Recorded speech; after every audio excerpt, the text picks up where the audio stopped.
आज के लेक्चर में हम आपका डिस्कस करेंगे कॉन्सिक्वेंसेज ऑफ लोरेंट ट्रांसफॉर्मेशन, जिसमें हमारा मेन टॉपिक है वो है आपका लेंथ कॉन्ट्रैक्शन। अब लेंथ कॉन्ट्रैक्शन को देख के आपको ये लग रहा है कि आप ये बोलना चाह रहे हैं कि जो लेंथ है वो डिक्रीज हो रही है, यानी एक्चुअल लेंथ अगर किसी भी पार्टिकल की रोड की, सपोज ये आपकी रोड है ए बी, ऑब्जर्वर होंगे इसको इसके साइड में बहुत सारे ऑब्जर्वर जो है इसको अगर देख रहे हैं, तो हम क्या बोल रहे हैं कि जो ये लेंथ है वो कॉन्ट्रैक्ट हो जाती है। इससे तो ये हमें यही समझ में आ रहा है। लेकिन जब भी हम बात करते हैं क्लासिकल मैकेनिक्स की, तो क्लासिकल मैकेनिक्स में ऐसा नहीं होता है, यानी अकॉर्डिंग टू क्लासिकल मैकेनिक्स या फिर क्लासिकल फिजिक्स, जो लेंथ है आपकी, लेंथ वो आपकी एब्सोल्यूट होती है।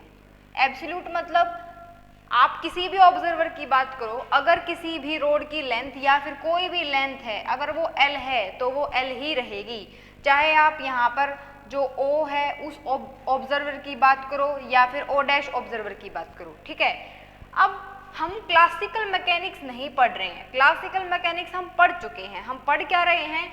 Theory of relativity. तो थ्योरी ऑफ रिलेटिविटी के अकॉर्डिंग क्या होता है आपका, अगर आपके पास L लेंथ है तो वो आपकी क्या लगेगा आपको कि वो जो है वो कॉन्ट्रैक्ट हो गई है, यानी कि जो उसकी लेंथ है वो घट गई है, ठीक है।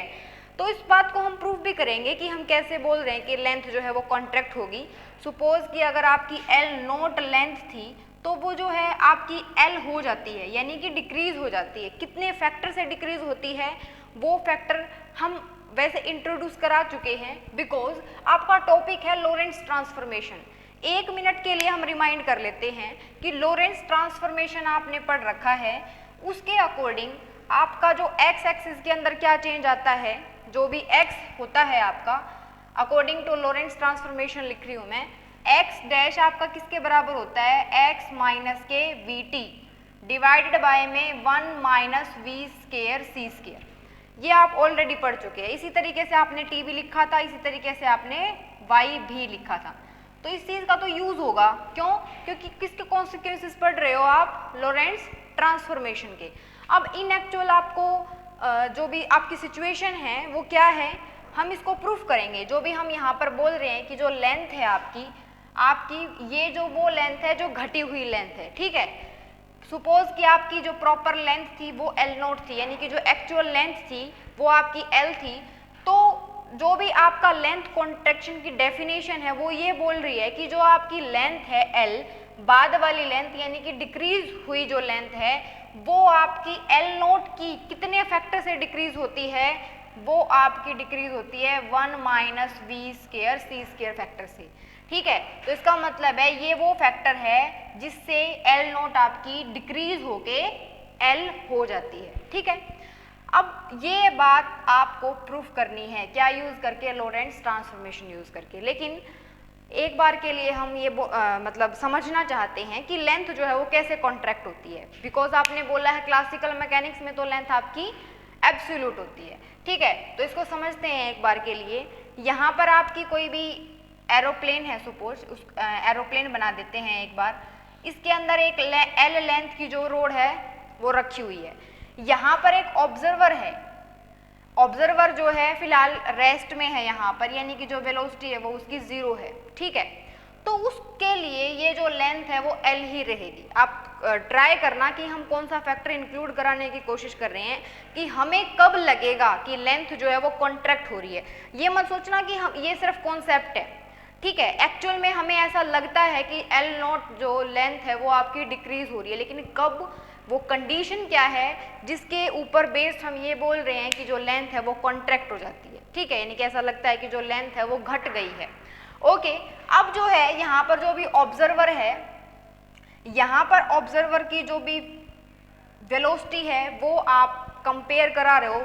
अब वो रेस्ट में नहीं है, उसको आपने कंपेयर कराया है C के साथ, यानी कि C प्रॉपर नहीं बोल रहे हैं हम कि C का कितना पार्ट, यानी कि C का 50%। सपोज यहाँ पर ले लिया कि जो वेलोसिटी है ना C की 50, जितनी वैल्यू C की होती है उसकी 50% एक्वायर कर ली आपके ऑब्जर्वर ने, और अब वो क्या कर रहा है, अब वो इतनी वेलोसिटी से मूव कर रहा है, तो उसको क्या लगेगा कि जो ये लेंथ है स्टार्टिंग में सपोज इतनी थी, ये कब है लेंथ, जब आपकी वेलोसिटी v नॉट है यानी कि ऑब्जर्वर की, तो उसको लगेगा कि ये जो लेंथ है वो क्या हो गई है, इतनी डिक्रीज हो गई है।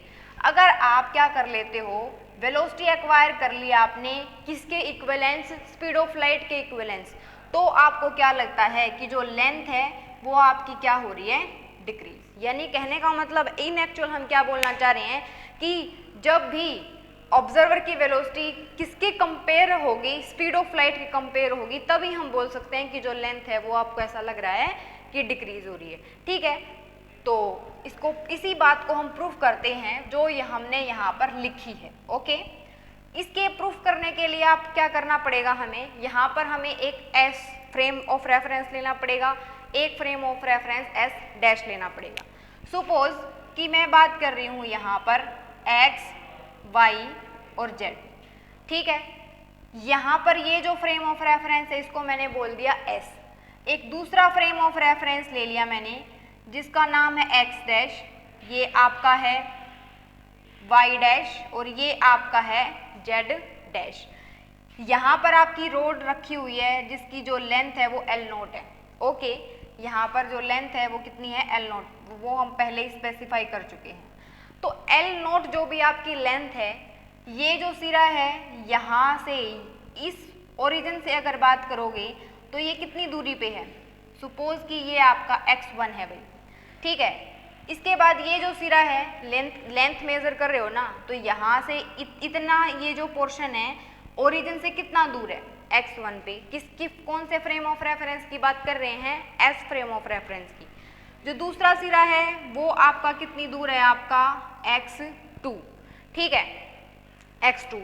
अब हम s डैश की बात कर रहे हैं तो o डैश से यानी कि ओरिजिन o से जो कि frame of reference s dash के अंदर है, वहां से इसकी लेंथ कितनी है आपकी, x1 डैश। ओके, यहाँ से लेकर और यहाँ तक की कितनी है उसकी x2 डैश है। अब ये जो लेंथ है आपकी L नोट वो किसके बराबर है, यहाँ पर ये जो L नोट है आपकी, इसको आप क्या लिख सकते हो, इसको आप ऐसे लिख सकते हो ना कि x2 डैश में से अगर x1 डैश को माइनस कर दूं तो आपको क्या मिल जाएगा, L नोट, यानी x2 dash minus x1 dash किसके बराबर है, L नोट के। इसको एक बार के लिए आप रखेंगे।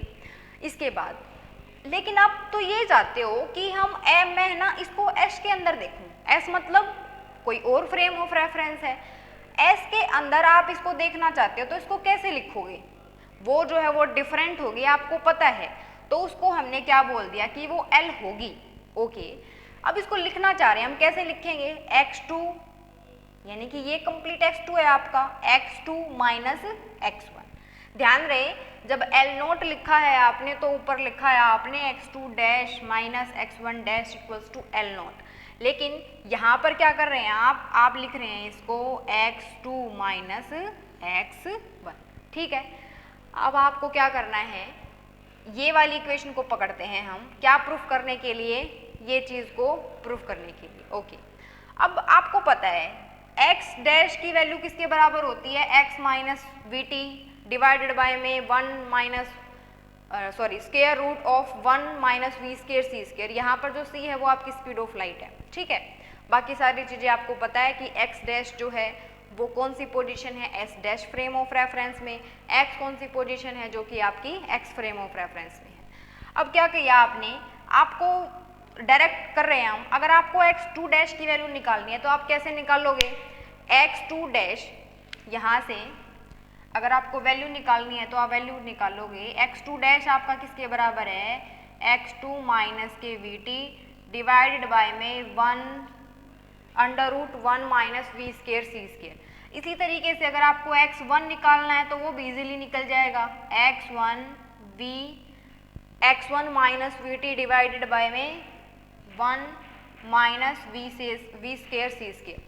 अब ये दोनों वैल्यू हैं, आप कहाँ पुट कर सकते हैं, यहाँ पुट कर सकते हैं। ठीक है, ये है ना भाई, ऑलरेडी हम प्रूफ कर चुके हैं, तो आप इसे पहले वाला लेक्चर जाके देखें प्लेलिस्ट में, कि ये वैल्यूज़ आप ये ना सोचें कि हमने ऐसे ही लिख दी हैं, क्योंकि लोरेंट्ज़ ट्रांसफॉर्मेशन का सब टॉपिक कर रहे हैं तो हमें जो लोरेंट्ज़ ट्रांसफॉर्मेशन की इक्वेशंस थी, जो सेट था वो हमने यूज़ किया है। ओके, तो x2 डैश को जब मैंने पुट किया तो आंसर आएगा आपका x2 minus V T under root V square C square. उसके बाद क्या है माइनस, इसके बाद क्या लिखा हमने x1 डैश की वैल्यू कितनी है आपके पास x1 minus V T divided by में 1 minus V square C square. ये जो वैल्यू है वो आपकी किसके बराबर है L नोट के, ठीक है ना। अब आपको क्या पता चल रहा है यहाँ से, जब आप इस वैल्यू को सोल्व करोगे तो आप इसको क्या लिख सकते हो, ये जो वैल्यू है आप यहाँ पर सोल्व कर रहे हैं इसको, आप इसको लिख सकते हो x2 माइनस के x1। क्यों? क्योंकि ये बाहर माइनस है तो ये क्या हो जाएगा, एक माइनस हो जाएगा एक प्लस हो जाएगा। इसको इसके नीचे भी लिख दो, इसके नीचे भी लिख दो, तो सिर्फ ये वाली टर्म बचेगी, वीटी वाली टर्म आपकी खत्म हो जाएगी यानी कि कैंसिल हो जाएगी।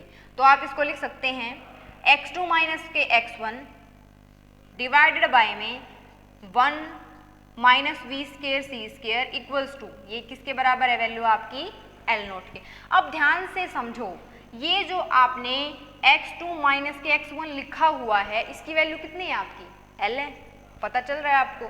तो ये जो L की वैल्यू है वो आप यहाँ पर क्या लिखोगे, पुट कर दो L डिवाइडेड बाय में 1 minus V square C square equals to L naught. अब आपको वैल्यू किसकी फाइंड आउट करनी है, L की, तो फाइंड आउट कर दो। ये जो वैल्यू है L डिवाइड में जो ये वैल्यू है इसके साथ मल्टीप्लाई हो जाएगी, तो फाइनल आप कौन से पॉइंट पे पहुंच जाओगे, डायरेक्ट इस पॉइंट से आप डायरेक्ट पॉइंट पे पहुंच रहे हो स्टार 1 पे, इसको स्टार डैश ले लो, ठीक है ना। तो हमने क्या प्रूफ किया है कि जो एक्चुअल लेंथ है जो आपको अपेयर होगी, अपेयर मतलब एस के रिस्पेक्ट में देखोगे तो कुछ और अगर एस डैश के रिस्पेक्ट में देखोगे तो कुछ और, ठीक है। यही जो है ना, बिकॉज ऑब्जर्वर के यानी कि ऑब्जर्वर के चेंज होने की वजह से, यानी कि फ्रेम ऑफ रेफरेंस के चेंज होने की वजह से आपका किस तरीके से जो पोजीशंस हैं, लेंथ है, टाइम है, टाइम भी पढ़ेंगे हम इससे आगे, वो कैसे चेंज हो जाती हैं, यही आपकी थ्योरी ऑफ रिलेटिविटी के अंदर है। क्यों? क्योंकि रिलेटिविटी हम क्या बोल रहे हैं, जस्ट सीधा सा मतलब ये है कि रिलेटिविटी के अंदर कोई भी वैल्यू यानी कि कोई भी क्वांटिटी आपकी क्या नहीं है, एब्सोल्यूट नहीं है। हर एक वैल्यू आपकी रिलेटिव है, आपको रिलेट करना ही करना पड़ेगा कि ओ डैश के रिस्पेक्ट में या ओ के रिस्पेक्ट में कैसे चेंज हो रही है, ठीक है। अब एक बार के लिए छोटा सा डिस्कशन और करते हैं। जो भी यहाँ पर आपकी वैल्यू आई है वैसे उसको आप लेंथ कॉन्ट्रैक्शन बोल सकते हैं, लेकिन उसका एक और नाम है, इसको आप जो है बोलते हो लोरेंट्ज फिटगर्ड कॉन्ट्रैक्शन, ठीक है। वैसे जरूरत नहीं है उसकी, लेकिन आप वैसे नॉलेज के लिए कि लेंथ फिटगर्ड इक्वेशन भी या फिर कॉन्ट्रैक्शन भी उसको बोलते हैं। अब यहाँ पर एक चीज़ दोबारा से स्पेसिफाई कर रहे हैं हम, जो कि हमने बिल्कुल स्टार्टिंग में सीखा है कि अगर मान लो ये जो L आपने लिया है L नोट, ये अगर आप S डैश के रिस्पेक्ट में देखोगे तो उसकी लेंथ कितनी है आपकी L नोट है, बिल्कुल ठीक है। लेकिन जब भी आप इसको S डैश के रिस्पेक्ट में देखोगे तो आपका क्या होगा, जो लेंथ है वो आपकी डिक्रीज हो जाती है। लेकिन कब, इनमें से आपका जो फ्रेम ऑफ रेफरेंस है S की बात कर रहे हैं हम, वो V वेलोसिटी से क्या करना चाहिए, मूव करना चाहिए, तब ये सिचुएशन है हमारी। यहाँ पर हम डायग्राम में हमारी ये जो एरो है ये बनानी रह गई थी। वैसे तो हमें क्लियर है ही कि जब मूव करेगा कोई भी ऑब्जेक्ट या ऑब्जर्वर तो ही हम क्या कर सकते हैं, इसको जो लेंथ है वो आपकी कॉन्ट्रैक्ट होगी। या फिर हम इसको ये भी समझ सकते हैं कि ये जो फ्रेम ऑफ रेफरेंस है, सपोज ये रेस्ट में है, ये जब रेस्ट में है तो इसके रिस्पेक्ट में इसकी लेंथ कितनी है L नोट। लेकिन बाय चांस अगर ये L नोट आपका मूव कर रहा है V वेलोसिटी से, तो S डैश के रिस्पेक्ट में जो भी इसकी वेलोसिटी आएगी, सॉरी जो लेंथ आएगी, वो हमने यहाँ पर कैलकुलेट की है, ठीक है। तो ये तो आपका लेक्चर था लेंथ कॉन्ट्रैक्शन का, जिसका सीधा सा हमारे पास एक ही कंक्लूजन निकलता है कि जो लेंथ है वो 1 minus V square C square इसके रूट से डिक्रीज हो जाती है। अब हम डिक्रीज क्यों बोल रहे हैं, ये मत सोचना कि यहाँ पर जो वैल्यू है वो ऐसे लिखी हुई थी। ये जो है ना, अगर आप इनएक्चुअल बात कर रहे हैं, ये जो फैक्टर है आपका 1 डिवाइडेड बाय में square root V square C square, ये फैक्टर से कोई भी वैल्यू आपकी डिक्रीज या इंक्रीज होती है, इसको आप जो है वो गामा बोलते हैं। यही जो फैक्टर है वो हमने निकाला था लोरेंट्ज ट्रांसफॉर्मेशन के अंदर। अब यहाँ से देखो, आप ये क्यों बोल रहे हो कि लेंथ जो है वो कॉन्ट्रैक्ट हो रही है, यहाँ तो दोनों जो है वो इसके साथ मल्टीप्लाई में है, देखो 1 में से कुछ ना कुछ डिक्रीज हो रहा है, यानी कि जब v की वैल्यू को किसके इक्विवेलेंस पुट करोगे, आप c के इक्विवेलेंस पुट करोगे, तो ये जो वैल्यू है वो आपकी कम हो रही है।